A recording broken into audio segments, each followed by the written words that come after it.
All right, it's time for lesson 7.2, which still involves the order of operations, which we've been working on. You're going to see some changes as we go through this video, so we'll work through this together. All right, so your I can statement, I can use the order of operations to solve equations.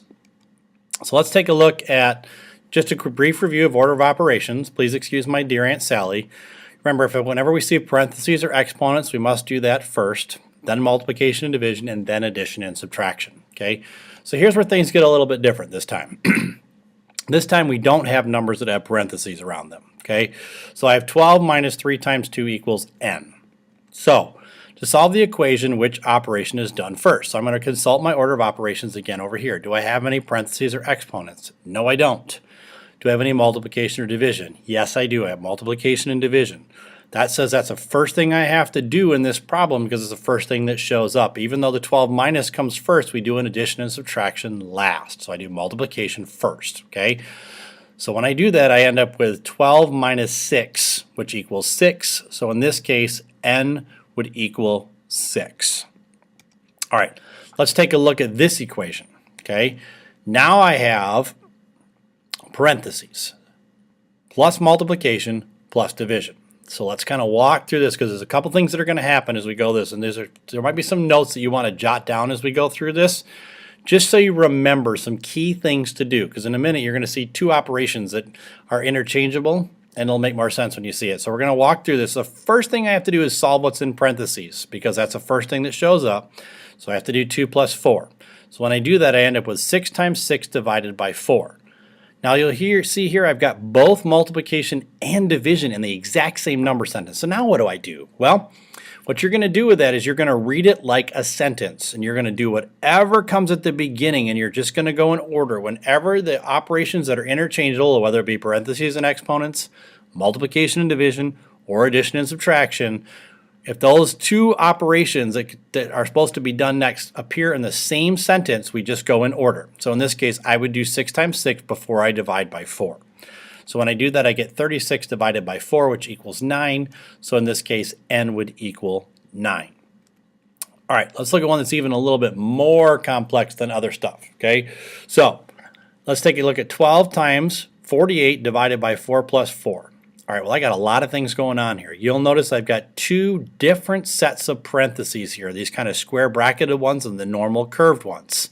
So I have to do parentheses first, but then the question goes, well, which one?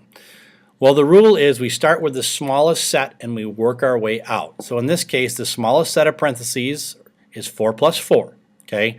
So I'm going to solve that first.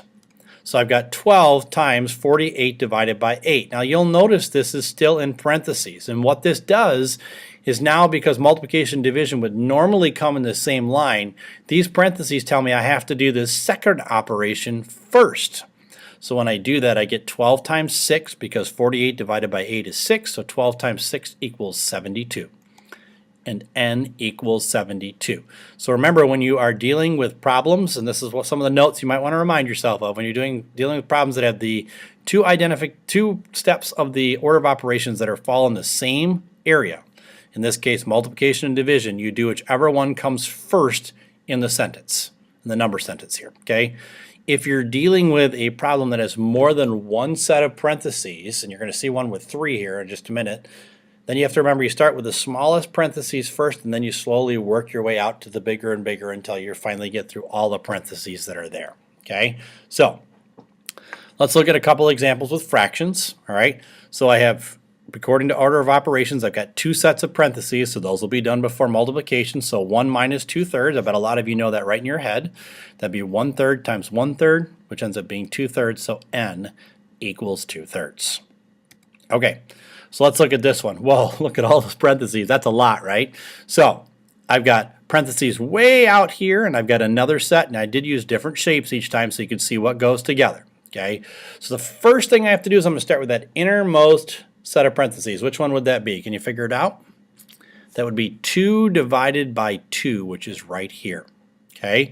So when I do that, I end up with 10 minus, and now I've got 2 sets of parentheses because I did my 2 divided by 2, which was 1. Now I'm going to work on this set of parentheses for my next step. So when I go to my next step, I get 10 minus 8 divided by 4. Now I'm to my last set of parentheses.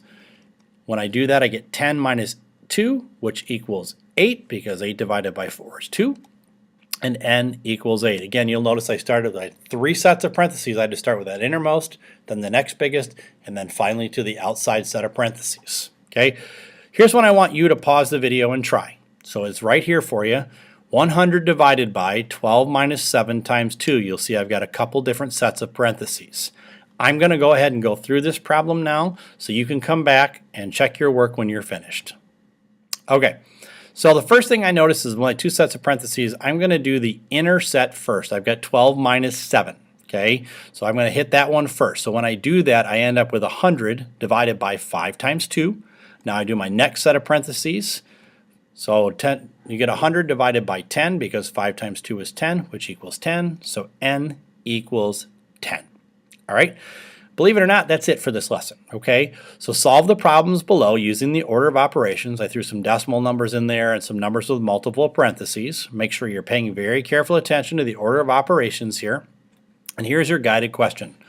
When solving problems with multiple sets of parentheses, what set of parentheses do you start with? Okay, I want you to write the answer to that question down in your math notebook and be ready to talk about it. And I need you to create a practice problem for a classmate to solve that uses order of operations, okay?